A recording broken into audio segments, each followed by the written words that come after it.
Salut mes irréductibles, j'espère que vous allez bien. On se retrouve aujourd'hui après ce Noël 2025 pour faire le débrief Montpellier-Castres avant le match du Boxing Day. Tout d'abord, joyeux Noël à tous, à ceux que j'ai pas pu le souhaiter. Bon Nadal et j'espère que vous avez été sages, que vous avez été gâtés, que le Père Noël est descendu pour les plus petits.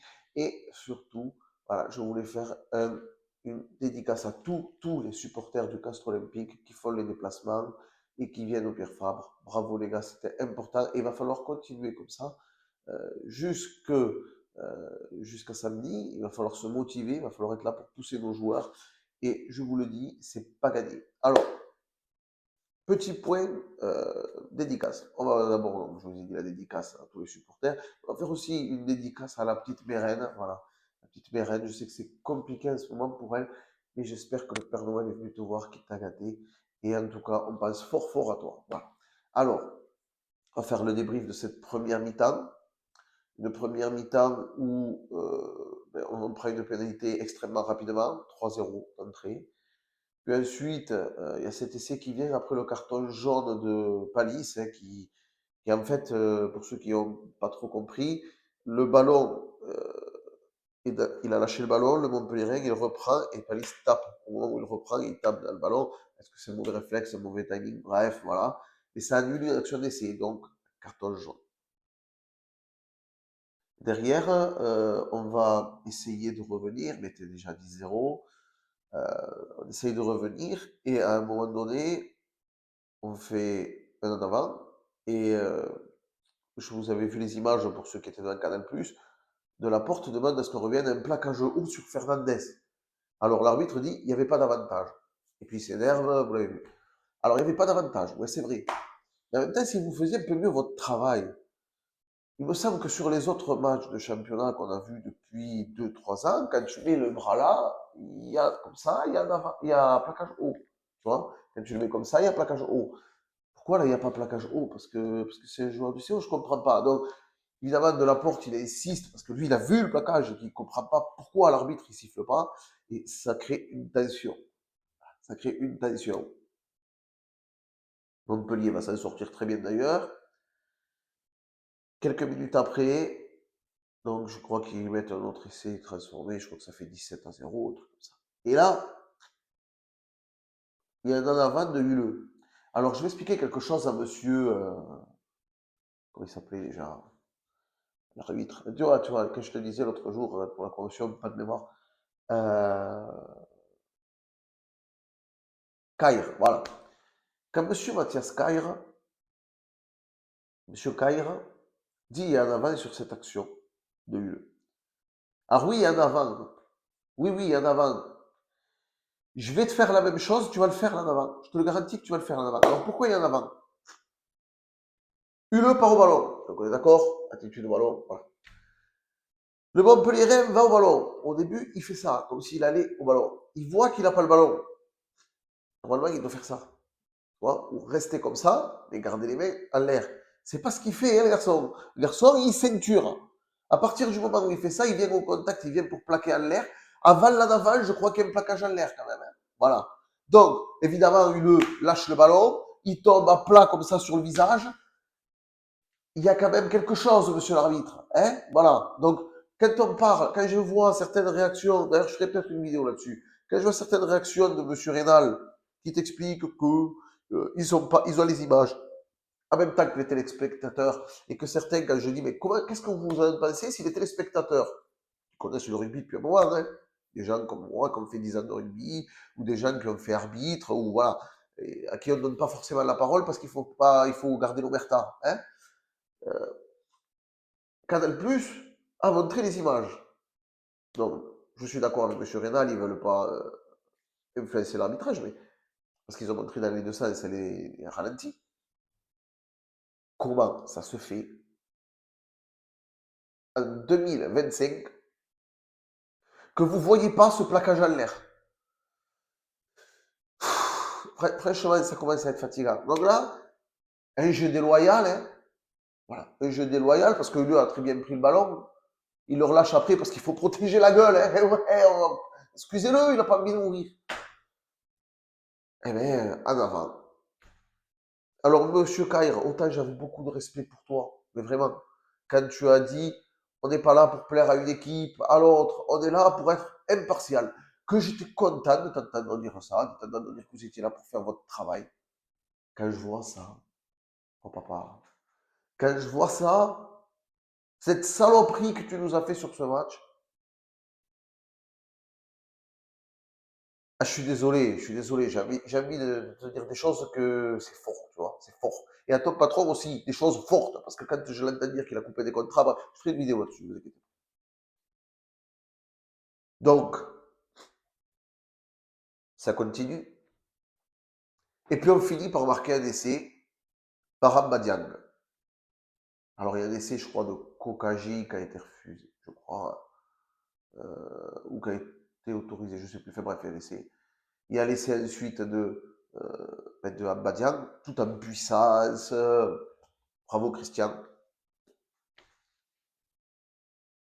Après, il y a l'essai de Vargas, impeccable. Puis il y a la mi-temps.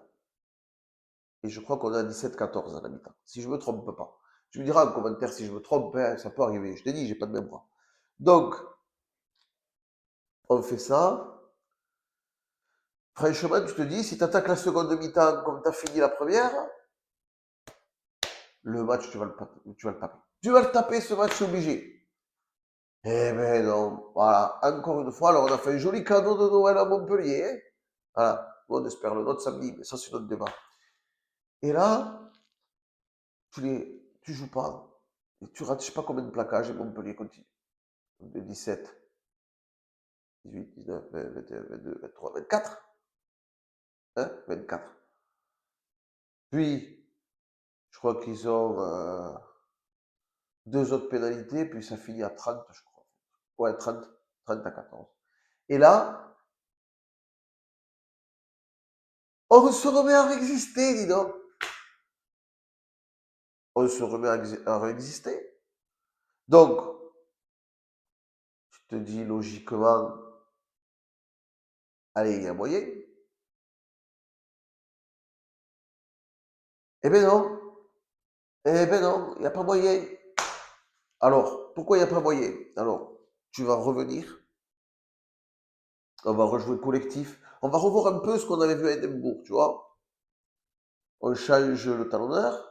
Alors, c'est pas contre Teddy Durant, hein, les gars, on va pas commencer. Le mec, il est exceptionnel depuis le début de la saison, mais peut-être qu'il est un peu emprunté et moins frais que Zarantonello, qui a joué beaucoup moins de matchs du fait des commotions aussi. Hein.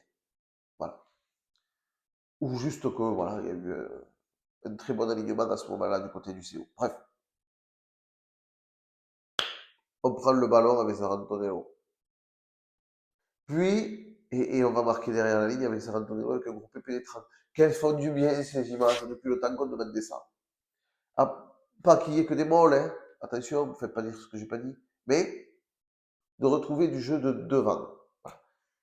Et derrière, tu as un essai de filou de Jérémy Fernandez qui te fait revenir. Et puis, il passe la pénalité, Jérémy, et on passe devant. Et on passe devant. Et là, tu te dis, putain, le plus dur est fait. Et là, on s'attendait, honnêtement, que les joueurs plaquent. C'est dur comme ils avaient fait à La Rochelle, tu vois. Eh bien non. Eh bien non, parce que. Alors, ils vont le faire, hein, tu ne vas pas encaisser d'essai, mais euh, tu vas te faire pénaliser. Tu vas te faire pénaliser et cette pénalité, je sais pas trop comment je sais pas trop comment la dire, mais cette pénalité, elle fera la gagne à Montpellier. Donc, voilà. Et derrière, tu te fais pénaliser à mêlée. Alors, il y en a qui disent oui, mais quand il n'y a pas la place, tu essaies de te mettre où tu peux. Alors, oui, tu essayes de te mettre où tu peux quand tu es pillé, je me doute. Hein. Quand on voit comment vous vous encastrez, c'est sûr et certain que vous ne faites pas ce que vous voulez. Hein. Mais je pense quand même que tu peux pousser droit. Si les trois quarts des mêlées, les mecs poussent droit, je ne vois pas pourquoi Montpellier poussera de travers. Ils n'ont pas moins de place que les autres, les mecs. Voilà. Donc je pense que En fait, il y a eu une espèce de faute réciproque. En fait, moi, je pense que les deux piliers se sont mis un peu en travers et qu'il aurait fallu pénaliser les deux. Et donc, dire, on l'a refait. Vous voulez pas jouer le jeu, on l'a refait, les gars. Voilà. Je pense que c'était plus logique. Voilà, plus logique. Mais en tout cas, c'est pas moi l'arbitre. Donc voilà, l'arbitre a toujours raison. Fin du match.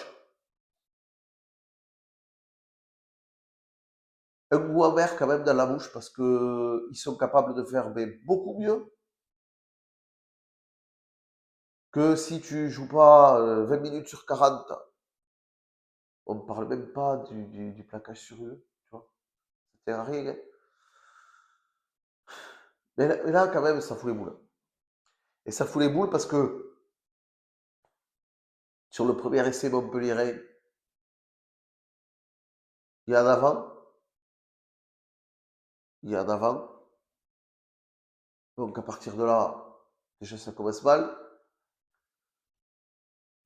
Il y a ces erreurs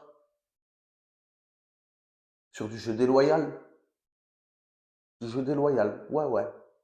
Parce que plaquer un joueur en l'air ou plaquer un joueur à la glotte, moi on m'a toujours dit que c'était interdit. Mais bon, visiblement plus aujourd'hui. Hein. Et, euh, et franchement, c'est dur parce qu'après, bon, le corps arbitral après a fait un bon match. Nous, comme je t'ai dit, comme j'ai l'impression de le dire depuis le début de la saison, 40 minutes par match, c'est pas suffisant. Voilà. Il aurait fallu prendre un peu plus la mesure de qui vous affrontiez. Faut se rappeler, hein, Montpellier avait battu Bordeaux à domicile.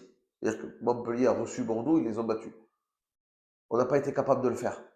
Donc peut-être il fallait se dire, il faut arrêter cette espèce de... J'ai l'impression des fois que c'est un peu, tu sais, des comptes d'apothicaire. Tu vois, le petit... Euh, Laisse-moi donner centimes et puis ça va passer. Non, ça passe pas. C'est le top 14, c'est le très haut niveau. Match après match, semaine après semaine, mois après mois, pas d'amélioration. Sur ça en tout cas. J'espère que ça va venir. D'ailleurs, j'ai commandé un physique pour les joueurs du CO Père Noël. Moi, hein. Bon, il m'a amené un maillot, mais bon, voilà. Peut-être on a envie de voir autre chose samedi. On espère qu'il y aura un déclic samedi. On vous le souhaite. Je vais pas être trop dur parce que c'est Noël. C'est Noël et moi, Noël, j'y tiens. Donc, je vais pas être trop dur. Samedi, si vous n'êtes pas à la hauteur, ça risque de tiquer un petit peu. Mais j'espère vraiment que vous allez vous remettre en question. Voilà. J'espère vraiment que soit c'est un passage à vide dû au fait, et alors là, c'est pas grave. euh, mais que vous allez avoir, et vous allez avoir à cœur de vous racheter devant nous, et on sera là. Ou alors que c'est juste un coup du sort. Voilà, un coup du sort. Mais en tout cas, voilà les gars, j'espère que pendant ces fêtes de Noël, vous aurez profité avec vos familles, les joueurs, le staff, les dirigeants, même les arbitres, hein, tu vois. Même si je vais vous faire une vidéo en début d'année, t'inquiète pas. Dès le 1er janvier passé, je vais essayer de faire une vidéo sur l'arbitrage pour répondre à Monsieur Rénal. Vous vous inquiétez pas. Mais en tout cas,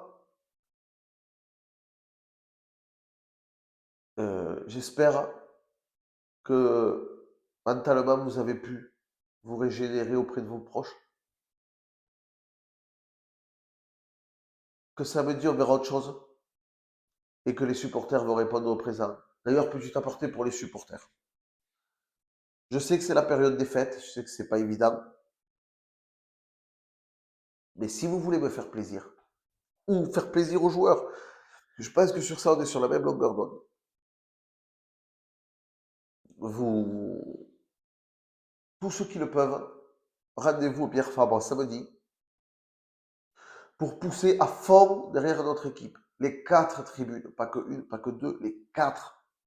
Voilà. Et peu importe le groupe de supporters dans lequel on est, peu importe que vous soyez ou pas d'ailleurs dans un groupe de supporters, suivez les groupes si vous n'êtes pas dans des groupes de supporters, mais qu'on ait au moins une belle ambiance de fête parce qu'il y a de belles animations qui sont prévues.